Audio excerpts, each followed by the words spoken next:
सलाम अलैकुम everyone and welcome back to my channel. आज हम अनसॉल्व्ड मिस्ट्रीज और वाकयात की दुनिया में झांक रहे हैं, चाहे वो तारीखी पहेलियां हों। तो अपना पसंदीदा मशरूब ले लो, मेरे लिए chocolate. Thank you. One Voynich manuscript. ये किताब अननोन लैंग्वेज में लिखी गई है, सदियों से स्कॉलर्स को परेशान करती रही है। इसमें अजीब व गरीब पौधों, मुख्तलिफ बॉडीज दिखाए गए हैं, लेकिन मानी या रियलिटी को कोई नहीं समझ सकता। पेजेस वेलम से बनाए गए हैं, जो 1400 की दहाई के अवाइल तक कार्बन डेट से पता चला है। वॉयनिच मैन्युस्क्रिप्ट के बारे में बहुत से नजरियात मौजूद हैं। कुछ लोगों का ख्याल है कि ये मेडिकल या बोटानिकल टेक्स्ट है, जबकि दूसरों के ख्याल में ये एस्ट्रोलॉजी या एल्केमी है। वॉयनिच मैन्युस्क्रिप्ट फिलहाल यूरोप की येल यूनिवर्सिटी में बायने के rare book and manuscript library में रखी गई है। सेकेंड हाई एंटिकिथीरा मैकेनिज्म। एंटिकिथीरा मैकेनिज्म कदीम इंजीनियरिंग का एक अमेजिंग इन्वेंशन है। 1900 में जहाज के मलबे से डिस्कवर होने वाली ये कॉम्प्लेक्स डिवाइस एक कदीम एस्ट्रोनॉमिकल कैलकुलेटर है।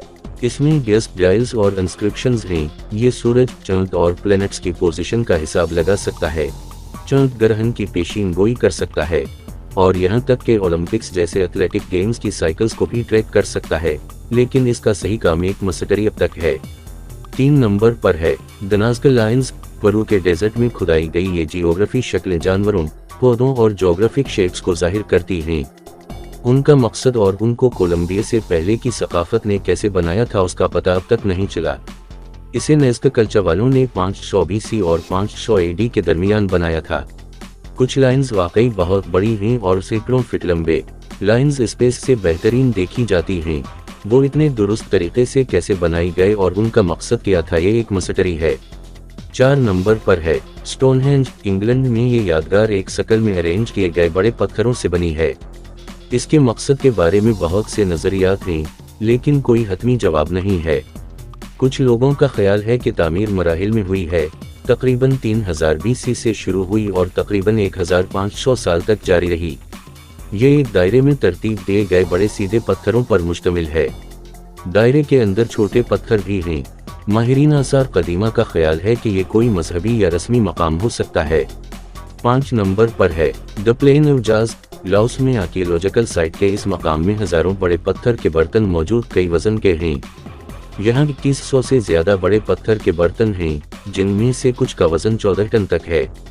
वो रेत के पत्थर से बने हैं और ख्याल किया जाता है कि ये 500 कबल मसीह और 500 ईस्वी के दरमियान के ज़माने के हैं। माहिरीन आसार कदीमा का ख्याल है कि इन्हें ज़ख़ीरे के लिए इस्तेमाल किया गया होगा। ये जनूब मशरक़ी एशिया के सबसे अहम आसार कदीमा के मकामात में से एक है, लेकिन उनका असल मकसद किसी को नहीं पता है। 6 नंबर पर है मनोन इरप्शन।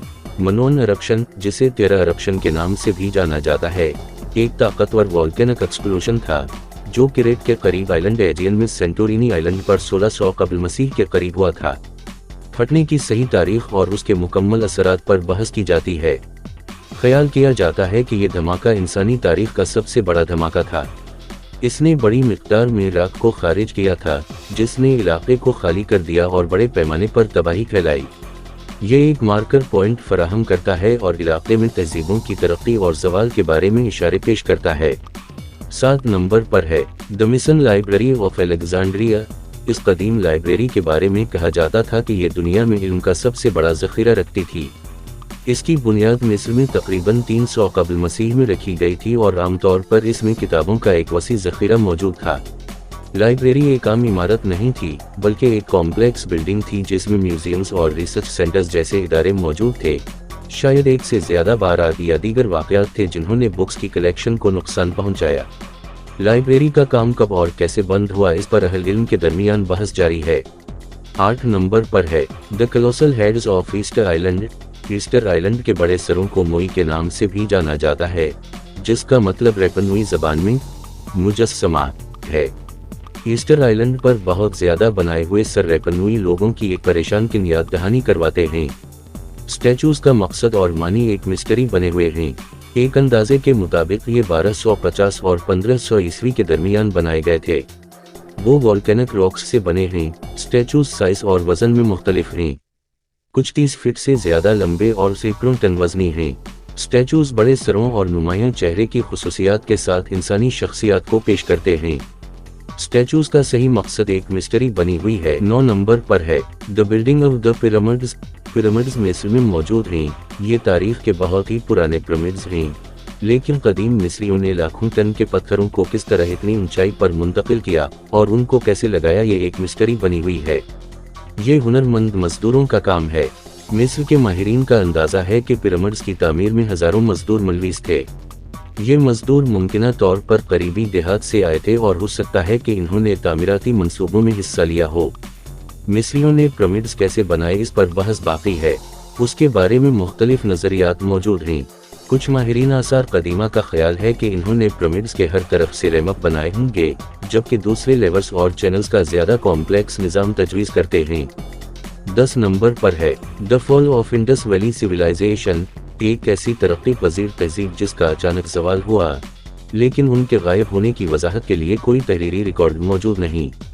वादी सिंध की तहजीब, जिसे हड़प्पा भी कहा जाता है, दरियाए सिंध की वादी के इलाके में तकरीबन 3300 से 1300 कबल मसीह में परवान चढ़ी। यह एक पेचीदा मुआशरा था जिसमें मंसूबाबंद शहर, पानी के निकाल के जदीद निज़ाम और मुख्तलिफ कस्म के क्राफ्ट थे। 1900 कबल मसीह के आसपास तहजीब का जवाल शुरू हुआ। इसकी वजूहात मुकम्मल तौर पर वाज़ेह नहीं हैं, लेकिन माहिरीन आसार कदीमा और मौर्रिखीन का ख्याल है कि कई अवामिल ने इसमें किरदार अदा किया होगा, जैसे कि मौसमियाती तब्दीली और वसाइल का ज़्यादा इस्तेमाल। तो ये थी दोस्तों कुछ मिस्टरीज जिनका हमने जिक्र किया, और उम्मीद करता हूँ आपको वीडियो अच्छी लगी होगी। काइंडली सब्सक्राइब करना ना भूलें। अल्लाह हाफिज़।